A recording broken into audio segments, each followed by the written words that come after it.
வணக்கம். இந்த வீடியோ லெக்சரில் comparison of conductors and dielectrics பற்றி தான் பார்க்க போகிறோம்.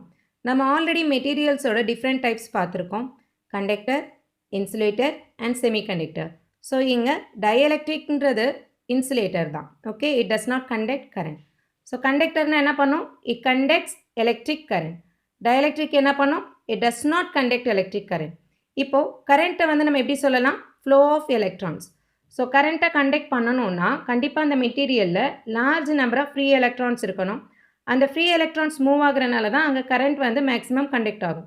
ஸோ ஆனால் இங்கே டயலெக்ட்ரிக்ஸை பொறுத்த வரைக்கும் it does not conduct current. So conduct பண்ணாது அப்படின்னா என்ன அர்த்தம்? It does not contain any free electrons. Okay, so the materials which do not contain free electrons are known as dielectrics. புரியுதா எல்லாருக்கும்?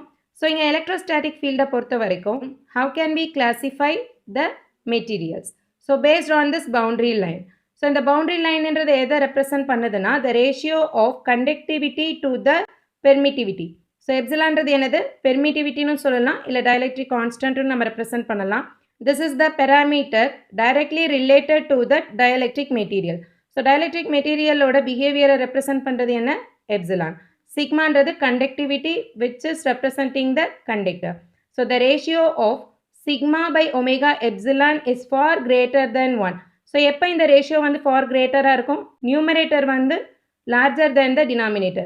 So நியூமரேட்டர் என்ன? கண்டக்டிவிட்டி. ஸோ எப்போ வந்து conductivity ஹையாக இருக்கோ that time it is called as a conductor. So that is very important point. So sigma by omega epsilon is far greater than 1 for conductor. So at the same time sigma by omega epsilon is far less than 1. அதை எப்படி represent பண்ணுறோம்? Dielectric. Okay. Because here the denominator value என்ன? Epsilon. So இங்கே dielectric வந்து greater than sigma-வா இருக்கும். புரியுதா? Dielectric is greater than sigma-னா இங்கே does not conduct. So இங்கே வந்து poor conductivity இருக்குன்னு அர்த்தம். Okay. So that is what given here. Conductorsல வந்து excellent conductivity இருக்கும். Example நம்ம என்ன சொல்லலாம்? All kind of metals like iron, copper, silver, aluminum, etc. So in this dielectric it has poor conductivity. Example non-metals like wood, rubber, plastic இதெல்லாமே என்னதான்? Dielectric materials தான். Okay. So in terms of energy band gap. So energy band gapல சொல்லணும்னா there are 3 levels. Conduction band, valence band and forbidden energy gap. So இந்த 3 values வச்சு தான் நம்ம எந்த ஒரு மெட்டீரியலோட energy band diagram represent பண்ணுறோம்.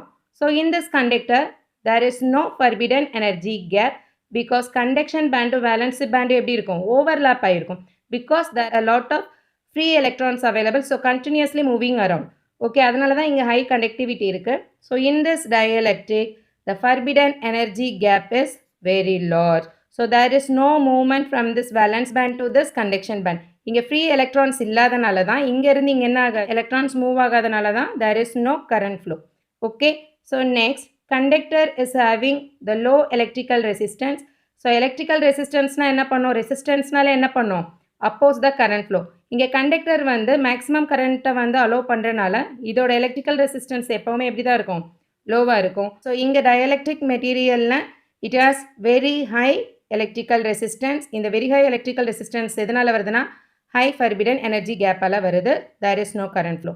Okay, so the last point here in conductor the negative temperature coefficient is used. Negative temperature கோஎஃபிஷியன்ட்னா இப்போ temperature increase ஆச்சுன்னா நம்மளுக்கு கண்டக்டிவிட்டி என்ன ஆகுதுன்னா டிக்ரீஸ் ஆகும். ஸோ ஆப்போசிட்டாக இருக்கும், இன்வர்ஸ்லி ப்ரொபோஷனலாக இருக்கும் கண்டக்டிவிட்டியும் டெம்பரேச்சரும்.